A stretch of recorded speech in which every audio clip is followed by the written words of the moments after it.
So do you ever feel that you are experiencing overwhelm? It's something that's so common at the moment for lots of people. And overwhelm can be where our personal boundaries have been blurred or misshapen. But the good news is that when you do set clear boundaries and you stick to them, it can be a great source of calm in your leadership, in your life. So let me ask you, have you ever asked yourself, why on earth did I just say yes to that? Or why have I allowed that to throw me off course from what I was actually already doing? Because we do that to ourselves, don't we? We allow other people and other things, other circumstances to throw us off course. So what I wanted to share with you today was some ideas around what boundaries are and what happens when they become blurred or misshapen, and what you could do. I just want to take you through a simple exercise today, but what you can do to help you look at your boundaries to mean that it's empowering and healthy for you. So what do I actually mean by boundaries? Boundaries are how you set limits for what you're okay with and what you're not okay with in any circumstance, in any walk of your life. They're not about creating hard divisions between you and other people. They're actually a way of creating respect for you and respect for others. So why should you have them? Ultimately, it boils down to emotional, mental, and physical wellness.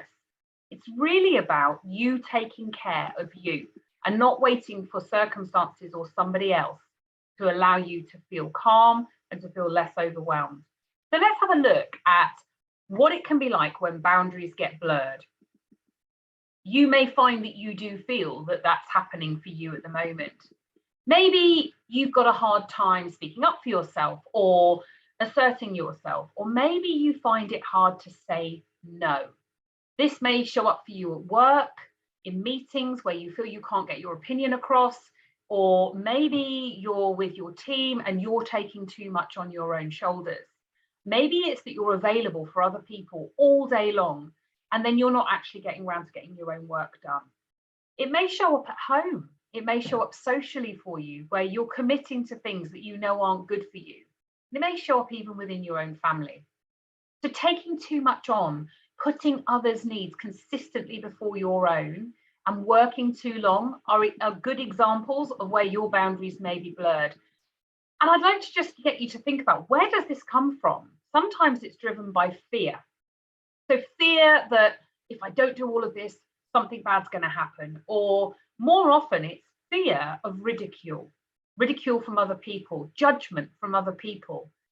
It can sometimes come from a place of guilt. We've got this inbuilt guilt that it's our job to look after everybody else. And sometimes it's driven by our worry of just what other people think of us. So what happens? You find yourself too much in yes mode, making yourself available, too much, giving everything of yourself to other people. And before you know it, you're the only person that you're not saying yes to. If you're struggling with setting healthy boundaries for yourself, you're possibly actually struggling with people pleasing. A sure sign of this is when you do say no, you feel guilty about it. If you recognize any of this in you, ask yourself, what access do people have to me right now? Is it all hours? Do I feel the need to respond quickly to anybody's messages?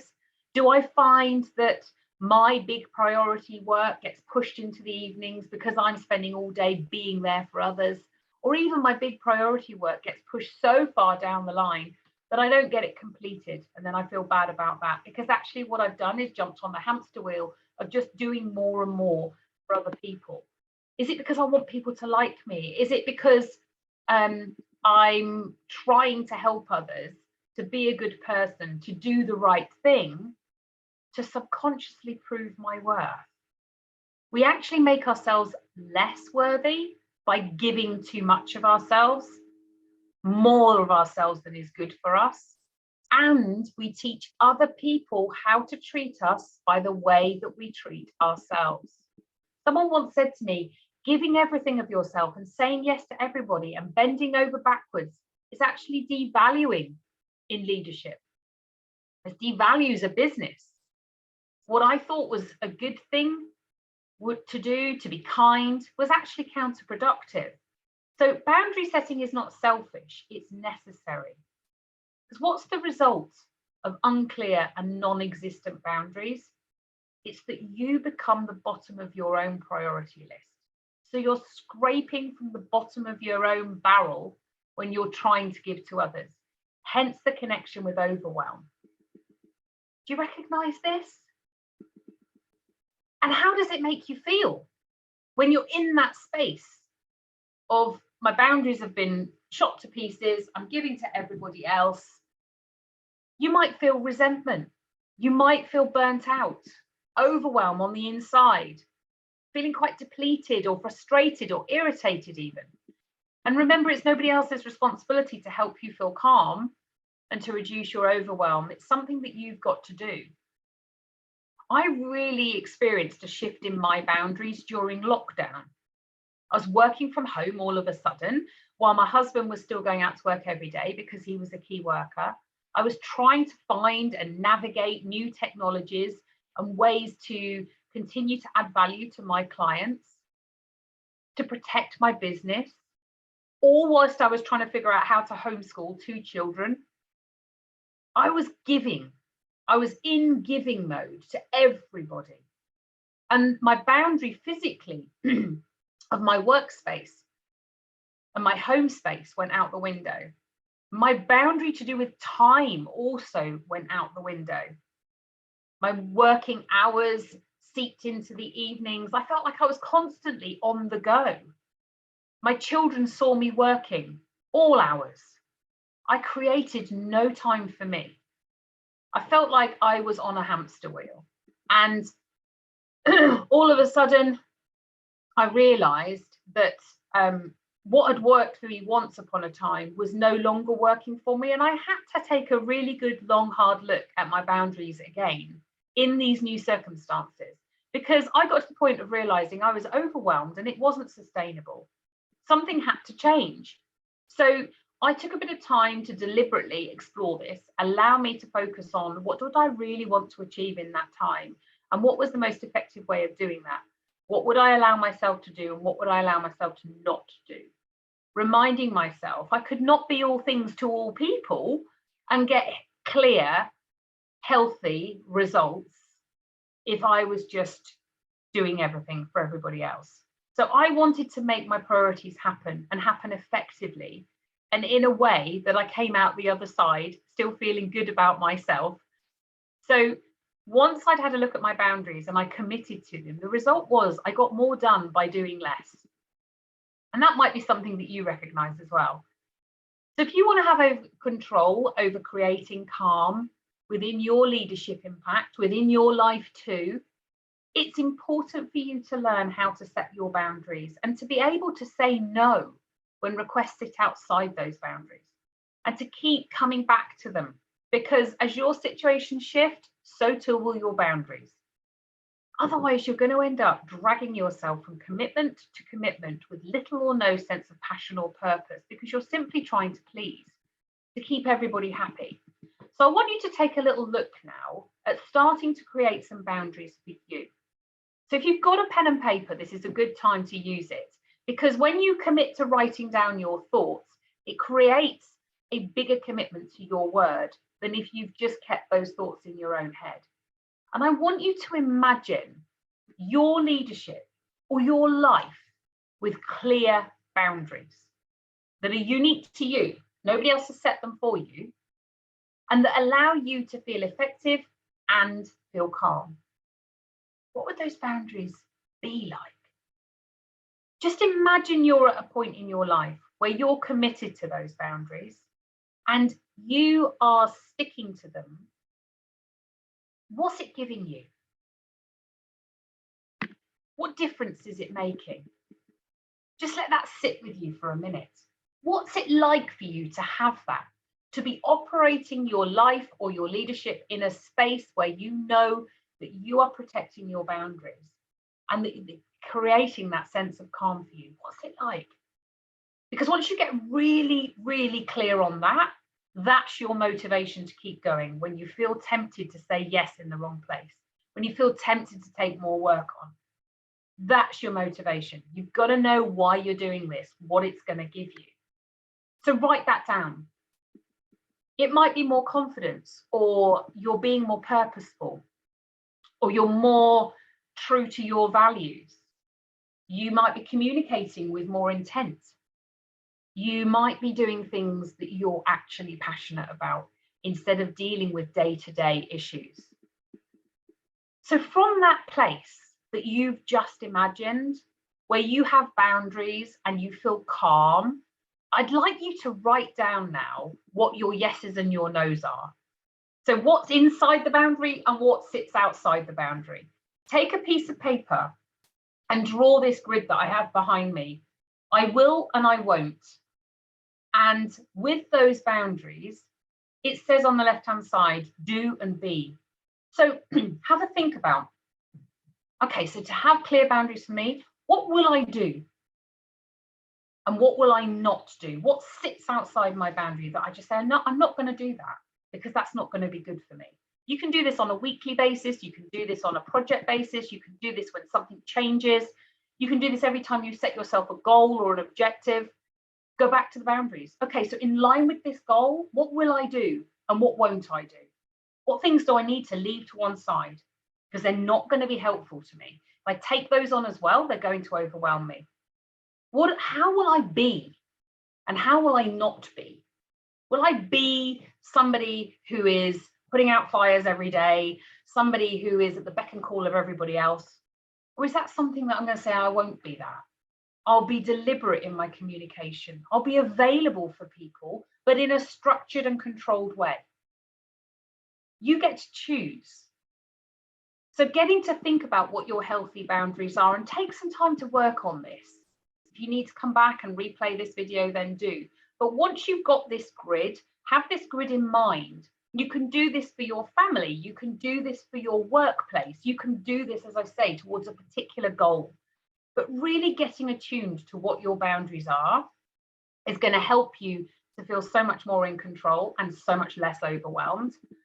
Because let me tell you, anything that you've been telling yourself up until this point that's had you create blurred and misshapen boundaries has all just been you telling yourself a bunch of negative made-up stories. So you get to be in control. When you create boundaries, one thing I will share with you is it will shake things up. It may even upset some people who've been used to you saying yes. However, when you do, you get to uphold your standards. You get to be clear on when to say no in the kindest way, and you get to explain why. And when you do say yes, it's because you really mean it, not because you feel you should, not driven by fear, not driven by guilt, not driven by worry of what people will think of you. It's because you mean it. So I'd like to end on this. There are 3 things to consider with boundaries: self-respect, respect for others, and knowing your limits. Self-respect, first of all.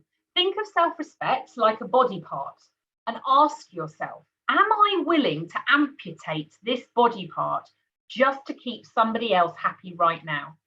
Because the minute you dilute your boundaries, you're cutting off your self-respect. So I want to encourage you, stand up for yourself, respect yourself, stand in your worth, mentally, physically, and emotionally. This includes what you will say yes to and what you will say no to. Secondly, respect for others. You can disagree and say no with kindness, without minimizing and without trying to change their mind. And this is about spending the time with people to help them understand why. And thirdly, it's about knowing your limits. So this is about you gaining a strong concept of what is acceptable to you and what is not. Too often through life and in our professional work, we don't spend time thinking about this. So be specific. And if you don't, the problem is you get stuck in a trap of giving a little bit more and a little bit more until you've got nothing left. You jump on the hamster wheel, you do a little bit more, you do a little bit more until you've got nothing left. So be clear on your limits of what you'll give your time, your effort, and your energy to. Research shows that the most boundary-orientated leaders are also the most compassionate leaders. Because when we take our healthy boundaries and take responsibility for that, because we're taking our self-care seriously, then we also show greater respect for the needs of other people around us. So my tip for you is to take this tool and come back to it weekly, come back to it every time you've got a goal or a change of circumstance. Look at what you want to achieve. To take the week ahead. What do I want to achieve this week? What's the real key outcome that if I get to the end of this week and I've achieved these things, I'll be super happy. So how will I create boundaries to allow me to achieve that without experiencing overwhelm? What will I do? What won't I do? What sits outside that boundary? How will I be and how will I not be? Again, to protect yourself, to create the calm, because we can all get to an outcome in ways that are overwhelming, they stress us out, they make us feel tired and exhausted and there's nothing left, and then we can act in ways that put ourselves at the bottom of the priority list all the time. We can also achieve the exact same outcome by respecting ourselves, respecting our others, knowing our limits and creating those boundaries. It actually makes us more focused and more effective. So I really hope that you've taken something from that today, and that hopefully this tool will be something you can take away and use. You can also do this with your teams, but I would say start with yourself, because you deserve to feel effective and also feel calm. So I'll be back with some more at another time, but for now, thank you so much for listening.